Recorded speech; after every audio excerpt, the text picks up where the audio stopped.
నమస్తే welcome to వీటీ news. ముందుగా headlines. Srikalahasti ఆలయంలో శాస్త్రోక్తంగా ధనుర్మాస ప్రత్యేక పూజలు. వేడుకగా జరిగిన స్వామి అమ్మవార్ల నిత్య కళ్యాణోత్సవం. మాజీ ప్రధాని మన్మోహన్ సింగ్ కు శ్రీకాళహస్తిలో ఘన నివాళి. దేశ ఆర్థిక వ్యవస్థను గాడిలో పెట్టిన ఘనత మన్మోహన్ కే దక్కుతుందన్న కాంగ్రెస్ నేతలు. పిచ్చి మొక్కల మయంగా మారిన శ్రీకాళహస్తి భిక్షల గాలి గోపురం. ఆలయ అధికారులు దృష్టి పెట్టాలని కోరుతున్న భక్తులు. రెవెన్యూ సదస్సుల్లో అర్జీలకు రుసుములో చెల్లించవలసిన పని లేదు. సూళ్లూరుపేట నియోజకవర్గంలో జరిగిన రెవెన్యూ సందర్భంగా తిరుపతి జిల్లా కలెక్టర్ వెంకటేశ్వర్ వెల్లడి. జనవరి 1 సందర్భంగా కాణిపాక వరసిద్ధి వినాయక ఆలయంలో ఏర్పాట్లపై అధికారులతో కలెక్టర్ సుమిత్ కుమార్, ఎమ్మెల్యే మురళీమోహన్ సమీక్ష సమావేశం. సామాన్య భక్తులకు ప్రాధాన్యమిస్తామని వెల్లడి.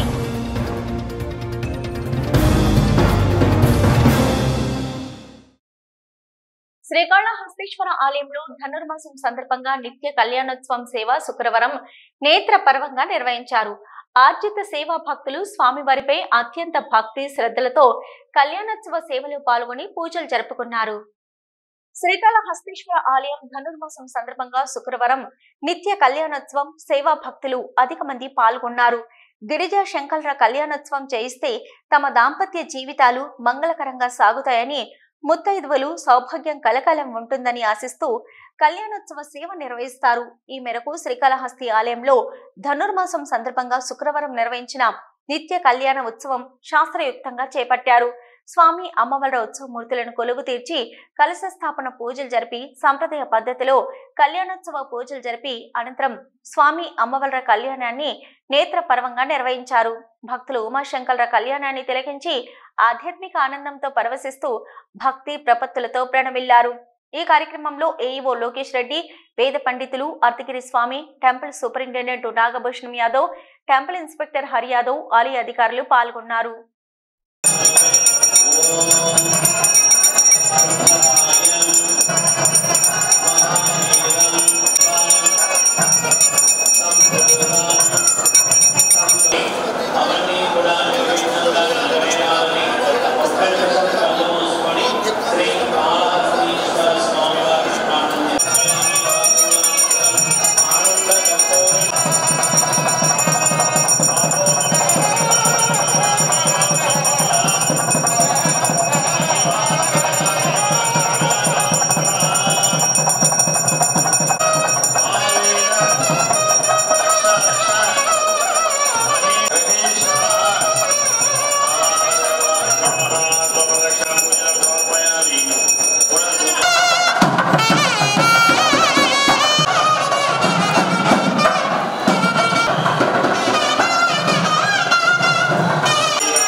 ధనుర్మాసం సందర్భంగా శ్రీకాళహస్తీశ్వర ఆలయంలో గౌరీదేవి ఉత్సవం ఘనంగా జరుగుతుంది. 12వ రోజు సందర్భంగా శ్రీ జ్ఞాన ప్రసూనాంబిక అమ్మవారి ఉత్సవమూర్తిని గొబ్బెమ్మ అలంకారం, పలు విశేష పూజలు నిర్వహించి ధూపదీప నైవేద్యాలు సమర్పించారు. అనంతరం మంగళ వాయిద్యాల నడుమ వేద మంత్రోచ్చరణ మధ్య ఆలయ ప్రాకారోత్సవం 4 మాడ వీధుల్లో నగరోత్సవం కన్నుల పండుగగా నిర్వహించారు. ఈ కార్యక్రమంలో ఈవో బాపిరెడ్డి దంపతులు, AEO Lokesh Reddy, temple superintendent Nagabhushanam, temple inspector Sudarshan Naidu, ఆలయ సిబ్బంది, అధికారులు పాల్గొన్నారు.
అయ్యా ఏమన్నా నాదా. మాజీ ప్రధాని మన్మోహన్ సింగ్ చిత్రపటానికి శ్రీకాళహస్తి కాంగ్రెస్ పార్టీ నాయకులు డాక్టర్ బత్తయ్య నాయుడు ఆధ్వర్యంలో ఘన నివాళులు అర్పించారు. మన్మోహన్ సింగ్ ఆత్మకు శాంతి కలగాలని ప్రార్థించారు. దేశ ఆర్థిక వ్యవస్థను బలోపేతం చేసి ప్రపంచ దేశాల్లోనే భారతదేశాన్ని ఆర్థిక శక్తిగా తయారు చేసిన మాజీ ప్రధాని మన్మోహన్ సింగ్ సేవలు నిరూపమానమని డాక్టర్ బత్తయ్య నాయుడు అన్నారు. శాంతి కలగాలని ప్రార్థించారు. మన్మోహన్ సింగ్ అమర్ రహే అంటూ నినాదాలు చేశారు. డాక్టర్ బత్తయ్య నాయుడు మాట్లాడుతూ మన్మోహన్ సింగ్ అధ్యాపకుడు స్థాయి నుంచి దేశ ప్రధాని స్థాయికి ఎదిగి అస్తవ్యస్తంగా ఉన్న భారతదేశ ఆర్థిక వ్యవస్థను గాడిలో పెట్టి దేశాన్ని అత్యున్నతంగా ఆర్థిక వ్యవస్థగా తీర్చిదిద్దడంలో ఆయన సేవలు చిరస్మరణీయమన్నారు. ఈ కార్యక్రమంలో కాంగ్రెస్ పార్టీ నాయకులు నాగూరు, వెంకటముని తదితరులు పాల్గొన్నారు. నిజంగా చెప్పాలి అంటే భారతదేశానికి నిజంగా కూడా చాలా సారూపుంటాయి. ముఖ్యంగా కాంగ్రెస్ పార్టీకి అనలేని సేవలు అందించిన వ్యక్తి మన్మోహన్ సింగ్ గారు. ఆయన జీవిత చరిత్ర లెక్చరర్గా స్టార్ట్ అయ్యింది. ఆ తర్వాత ఆర్బీఐ గవర్నర్గా ఉన్నాడు. తదుపరి ఈ ప్రిన్సిపల్ సెక్రటరీగా కూడా చేశాడు. ఈవెన్ ఐటీ శాఖలో కూడా చేయడం జరిగింది. అంతేకాదు 1991 జూలైలో మన్మోహన్ సింగ్ గారు ఇంట్లో ఉంటే మన పివి నరసింహారావు ప్రైమ్ మినిస్టర్ అయిన తర్వాత ఆయనకు ఫోన్ చేసి, అయ్యా నిన్ను పివి నరసింహారావు గారు రమ్మంటున్నారు అని చెప్తే, నన్ను ఎందుకు రమ్మంటారు పివి నరసింహారావు గారని ఆయన స్వయంగా మళ్ళీ ఫోన్ చేస్తే, లేదు ఇంటికి పోయి బట్టలు మార్చుకొని రా, నువ్వు నిన్ను మినిస్టర్ని చేస్తున్నాను, నువ్వు నాకు అండదండలు అందించాలి క్యాబినెట్లో అని చెప్పడం కూడా జరిగింది. వెంటనే హడావిడిన ఆయన ఇంటికి పోయి బట్టలు మార్చుకొని పోయి ఫైనాన్స్ మినిస్టర్గా ఆయన ప్రమాణ స్వీకారం చేయడం జరిగింది. ఆయన శ్రీకాళహస్తిలో సుమారు 2 నెలలుగా ఎడతెరిపి లేని వర్షాలతో పవిత్రమైన భిక్షల గోపురం పాచిపట్టి పచ్చగా దర్శనమిస్తుంది. ఇక రాజగోపురంపై కూడా అక్కడక్కడ పిచ్చి మొక్కలు పెరిగి దర్శనమిస్తుంది. గత 5 ఏళ్లలో ప్రతి ఏడాది భిక్షల గాలి గోపురం తెల్ల రంగులు వేసేవారు, కానీ ఎంతవరకు నాణ్యతతో పనిచేశారో ఏమో కానీ తెల్లగా మంచులా దర్శనమిచ్చే భిక్షల గాలి గోపురం నేడు ఆకుపచ్చగా మారింది. వర్షానికి గోపురంపై పిచ్చి మొక్కలు కూడా పెరిగి దర్శనమిస్తున్నాయి. రాబో మహాశివరాత్రికి రంగులు వేయడం ఆనవాయితీ కాబట్టి పెయింటింగ్ చేస్తారో లేక ఇలాగే వదిలేస్తారో ఆలయ అధికారుల నిర్ణయం బట్టి ఉంటుంది.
విద్యుత్ ఛార్జీల పెంపుపై పోరుబాట కార్యక్రమానికి వైఎస్ కాంగ్రెస్ పార్టీ ఆయా మండలాల్లో విద్యుత్ కార్యాలయం వద్ద పోరుబాట కార్యక్రమం పేరిట ధర్నా కార్యక్రమాలు నిర్వహించారు. శ్రీకాళహస్తిలోని విద్యుత్ కార్యాలయం మాజీ ఎమ్మెల్యే బిఎఫ్ మధుసూదన్ రెడ్డి వైసీపీ నాయకులతో కలిసి పోరుబాట ధర్నా కార్యక్రమం చేపట్టారు. ఈ సందర్భంగా ఆయన మాట్లాడుతూ విద్యుత్ ఛార్జీలు పెంచబోమని ఎన్నికల్లో హామీలిచ్చి అవసరమైతే విద్యుత్ ఛార్జీలు తగ్గిస్తానంటూ బూటకపు హామీలు గుప్పించిన చంద్రబాబు అధికారం చేపట్టగానే 15,000 కోట్ల రూపాయలు ప్రజలపై పెను భారం మోపుతూ బాధుడు మొదలెట్టారని మండిపడ్డారు. వినియోగదారులే కరెంటు అమ్మేలా చేస్తానంటూ ప్రగల్భాలు పలికిన చంద్రబాబు అధికారంలోకి వచ్చిన తర్వాత హామీని తుంగలో తొక్కారని ఆగ్రహం వ్యక్తం చేశారు. ఇకనైనా బడుగు బలహీన వర్గాలకు కరెంటు బిల్లులు రద్దు చేయాలని, లేని పక్షంలో రానున్న రోజుల్లో రాష్ట్రంలో విద్యుత్ బిల్లులు తగ్గింపుకై పెద్ద ఎత్తున పోరాటాలు చేస్తామని ప్రభుత్వాన్ని హెచ్చరించారు. పెంచి మా జగనన్న గవర్నమెంట్లో పేదవాళ్ళు ఫ్రీగా ఇస్తే వీళ్ళు ఇప్పుడు కరెంట్ ఛార్జీలు పెంచారు, పేదవాళ్ళనే బిల్లు కట్టమంటున్నారు. ఇది ఎక్కడి వరకు న్యాయం? ఈరోజు దాదాపు 15,000 చిల్లర వరకు 15,000 కోట్లు ఇప్పుడు వరకు పెంచడం భారం వేయటం ప్రజల మీద ఇది న్యాయమని అడుగుతాను.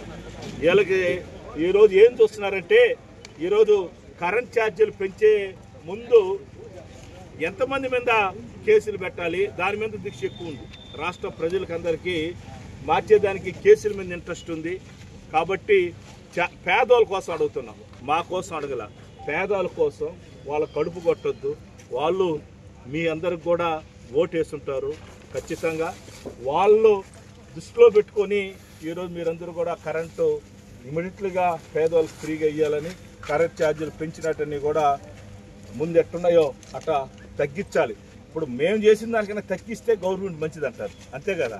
2 హోటళ్ళు పెట్టుకుంటాము, అవి ఎక్కడికైనా ఇడ్లీ 5 రూపాయలు తక్కువ ఉంది అనుకో, ఆ హోటల్ 5 రూపాయలు తక్కువ బాగుందప్ప అంటాం. వీళ్ళు రావటం ఇడ్లీ మీద 100 రూపాయలు ఎక్కువ పెంచేసినామంటే ఏమంటారు? హోటల్ కూడా పెంతలకి 100 రూపాయలు పెంచారంటారు. కాబట్టి రాష్ట్ర ప్రభుత్వం దయచేసి అందరికి కూడా ఈరోజు మేమందరం తెలియజేస్తున్నాం, ఖచ్చితంగా అన్నిట్లో పేదవాళ్ళకి ఎక్కడ అన్యాయం జరిగితే వైఎస్ఆర్ పార్టీ ముందుంటుంది. రేణిగుంటలోని ఫ్లైఓవర్ బ్రిడ్జ్ రైల్వే వంతెనపై రోడ్డు గుంతలమయంగా మారడంతో వాహనదారులు ప్రమాదాలకు గురవుతున్నారు. ఎప్పుడు రద్దీగా ఉండే ఈ మార్గంలో వంతెనపై గుంతలు ఏర్పడి ఇనుప చువ్వలు తేలుతుండటంతో ద్విచక్ర వాహన చోదకులు అదుపు తప్పి ప్రమాదానికి గురయ్యే పరిస్థితి నెలకొని ఉంది. అధికారులు పట్టించుకోవడం లేదని వాహనదారులు వాపోతున్నారు. రేణిగుంటలోని ఫ్లైఓవర్ బ్రిడ్జ్ రైల్వే వంతెన పైన గుంతలు ఏర్పడి ప్రమాదాలకు దారి చూపిస్తుంది. రేణిగుంట నుంచి తిరుపతికి, తిరుపతి నుంచి రేణిగుంటకు ఇరువైపులా రద్దీగా వాహనాలు తిరిగే మార్గం ఇది. ఈ బ్రిడ్జి పైన విద్యుత్ దీపాలు వెలుగుతూ ఉంటాయి. వర్షాలు పడితే అవి కూడా పని చేయకపోవడం ప్రమాదాలకు తావిస్తుంది. రాత్రి వేళల్లో ఎవరైనా ఈ మార్గంలో ద్విచక్ర వాహనాన్ని వేగంగా నడుపుతూ పొరపాటున ఈ గుంతల్లో దింపితే ప్రమాదానికి గురి కావడం ఖాయం అనిపిస్తుంది. ఇక కార్లు, ఇతర పెద్ద పెద్ద వాహనాల్లో ప్రయాణించే ప్రయాణికులు తీవ్ర కుదుపునకు గురవుతున్నారు. రాత్రి వేళల్లో ప్రాణాలను అరిచేతిలో పెట్టుకుని వాహనాలను నడుపుతున్నా గుంతలు కనిపించకుండా పోవడంతో ద్విచక్ర వాహన చోదకులు ప్రమాదాలకు గురై చిన్నపాటి గాయాలతో ఇళ్లకు చేరుకుంటున్నారని స్థానికులు చెప్తున్నారు. మన రోడ్లు కొన్ని ప్రాంతాల్లో నరకానికి రహదారులా ఉంటూ ఎంత జాగ్రత్తగా వెళ్లినా ఏదో ఒక గుంతల పడకుండా మనం వాహనాలను నడపలేమన్నది ఈ రోడ్ల దుస్థితిని చూస్తే పచ్చి నిజం అనిపిస్తుంది.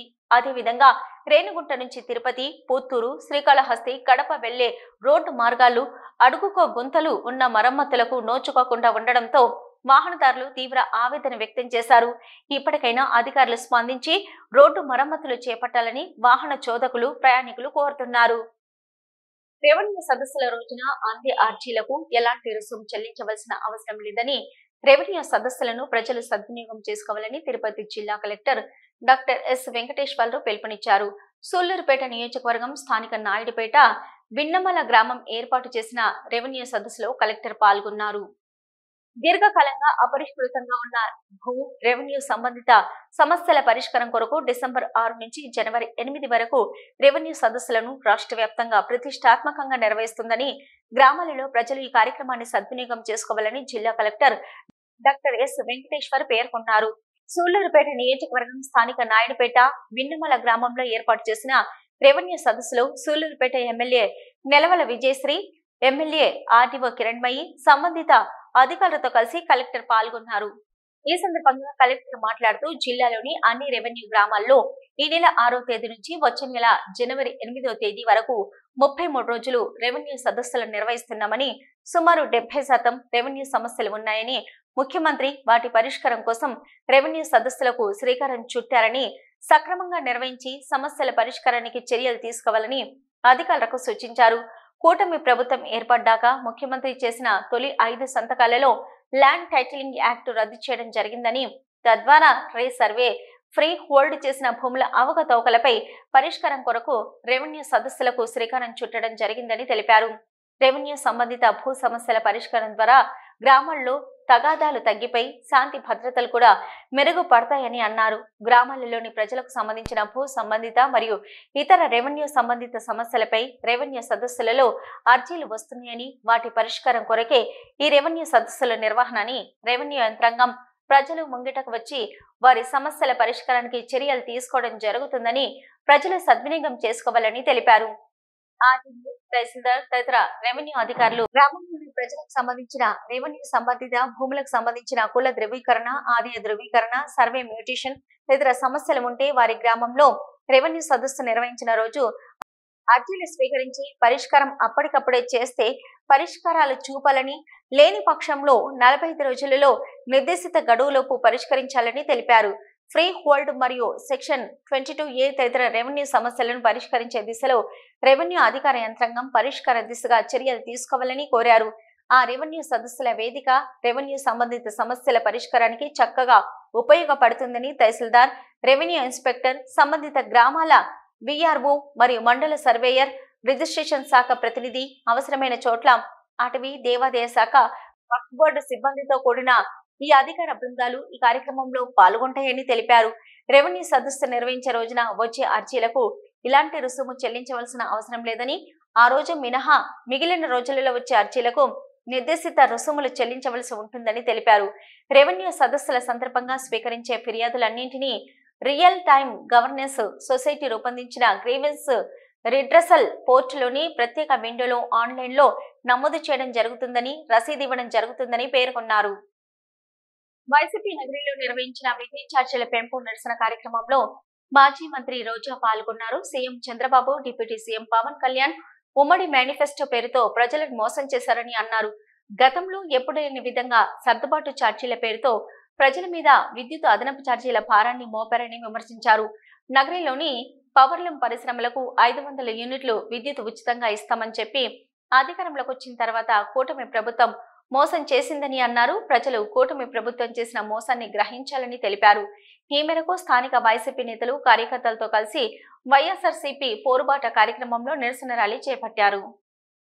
రాష్ట్రంలో కూటమి ప్రభుత్వం పెంచిన కరెంటు ఛార్జీలు వెంటనే తగ్గించాలని తిరుపతి జిల్లా చంద్రగిరి నియోజకవర్గంలో వైఎస్ఆర్సీపీ నాయకులు పెద్ద ఎత్తున నిరసన కార్యక్రమాలు చేపట్టారు. ఈ సందర్భంగా నియోజకవర్గ ఇన్ఛార్జి చెవిరెడ్డి మోహిత్ రెడ్డి ఆధ్వర్యంలో భారీ ర్యాలీ నిర్వహించారు. ప్రభుత్వం పెంచిన విద్యుత్ ఛార్జీలు తగ్గించాలని ర్యాలీ నిర్వహించారు. అనంతరం అధికారులను కలిసి మెమోరాండం అందజేశారు. ఈ సందర్భంగా నియోజకవర్గ ఇన్ఛార్జి తుడా మాజీ చైర్మన్ చెవిరెడ్డి మోహిత్ రెడ్డి మీడియాతో మాట్లాడుతూ కూటమి ప్రభుత్వం అధికారంలోకి వచ్చినప్పటి నుంచి ఇచ్చిన హామీలు అమలు చేయకుండా ఇది ఛార్జీలను పెంచడం అన్యాయమన్నారు. పెంచిన ఛార్జీలను వెంటనే తగ్గించాలని, లేకపోతే ఉద్యమాలు ఉధృతం చేస్తామని ఆయన హెచ్చరించారు. తిరుమల శ్రీవారిని తమిళనాడు గవర్నర్ ఎన్ఆర్ రవి, ప్రముఖ బ్యాడ్మింటన్ క్రీడాకారిణి పివి సింధు దర్శించుకున్నారు. ఈ రోజు తెల్లవారుజామున జరిగిన శ్రీవారి అభిషేక సేవలో వేర్వేరుగా పాల్గొని కుటుంబ సమేతంగా స్వామివారిని దర్శించుకున్నారు.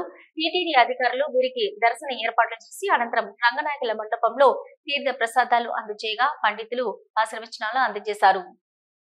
తిరుమల శ్రీవారిని పలువురు ప్రముఖులు ఈ రోజు దర్శించుకున్నారు. Telangana intelligence additional DG Shivadhar రెడ్డితో పాటు ప్రముఖ నిర్మాత అంబికా కృష్ణ తదితరులు వేరువేరుగా నైవేద్య విరామ సమయంలో స్వామివారిని దర్శించుకున్నారు.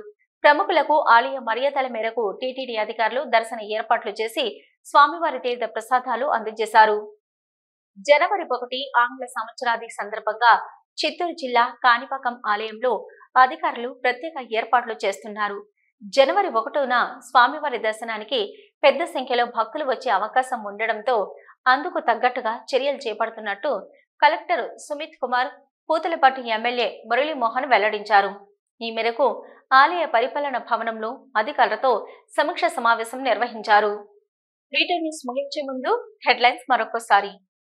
శ్రీకాళహస్తి ఆలయంలో శాస్త్రోక్తంగా ధనుర్మాస ప్రత్యేక పూజలు, వేడుకగా జరిగిన స్వామి అమ్మవార్ల నిత్య కళ్యాణోత్సవం. మాజీ ప్రధాని మన్మోహన్ సింగ్ కు శ్రీకాళహస్తిలో ఘన నివాళి. దేశ ఆర్థిక వ్యవస్థను గాడిలో పెట్టిన ఘనత మన్మోహన్ కే దక్కుతుందన్న కాంగ్రెస్ నేతలు. పిచ్చి మొక్కల మయంగా మారిన శ్రీకాళహస్తి భిక్షాల గాలి గోపురం, ఆలయ అధికారులు దృష్టి పెట్టాలని కోరుతున్న భక్తులు. రెవెన్యూ సదస్సుల్లో అర్జీలకు రుసుములో చెల్లించవలసిన పని లేదు. సూళ్లూరుపేట నియోజకవర్గంలో జరిగిన రెవెన్యూ సందర్భంగా తిరుపతి జిల్లా కలెక్టర్ వెంకటేశ్వర్ వెల్లడి. జనవరి 1 సందర్భంగా కాణిపాక వరసిద్ధి వినాయక ఆలయంలో ఏర్పాట్లపై అధికారులతో కలెక్టర్ సుమిత్ కుమార్, ఎమ్మెల్యే మురళీమోహన్ సమీక్ష సమావేశం. సామాన్య భక్తులకు ప్రాధాన్యమిస్తామని వెల్లడి.